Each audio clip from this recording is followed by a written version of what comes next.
The Guyana Teachers Union is currently considering whether to continue its multi-year negotiations with the Ministry of Education.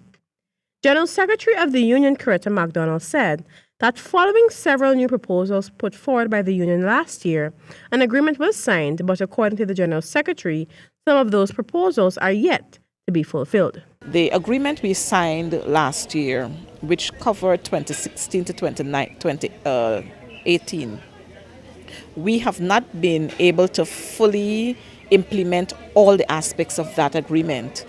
Teachers have still not been paid their debunching sums. The 2% on the salary has not been paid. The issue with the housing project and a few other issues have not yet been implemented. And we don't see the relevance or see it as being important to going forward in terms of having a new agreement being inked when the previous one, the issues there, they have not been implemented. Ms. MacDonald told Nightly News that the GTU, along with the Ministry of Education, has attended one meeting since the proposal was submitted last month and is scheduled to meet again later in April.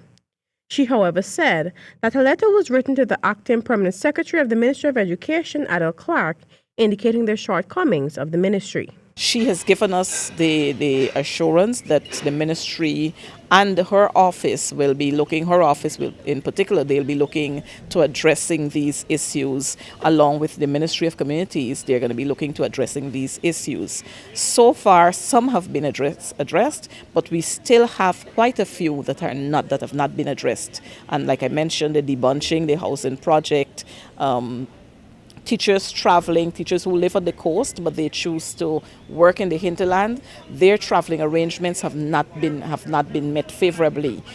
Stakeholders are now being asked by the GTU to ensure that the proposals agreed to are implemented before the resumption of the negotiations meeting for 2019. We would want to urge our counterparts, the Ministry of Education and all the other stakeholders who are on board, Ministry of Communities, Finance Ministry, the personnel who are representing those entities. We're asking you to let us work together to ensure that the agreement that has been signed before, that we fulfill all the conditions in that agreement before we even think of signing a new agreement. It doesn't make sense.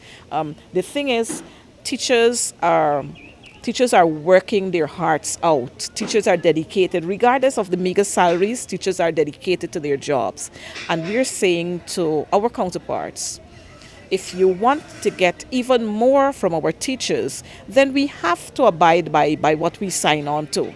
The GTU and the government late last year agreed to a 10% salary increase for 2016 and 8% for 2018. Before the agreement, the GTU staged protests across the country demanding salary increases. Reporting for HGP Nightly News, I am Yanis Abrams.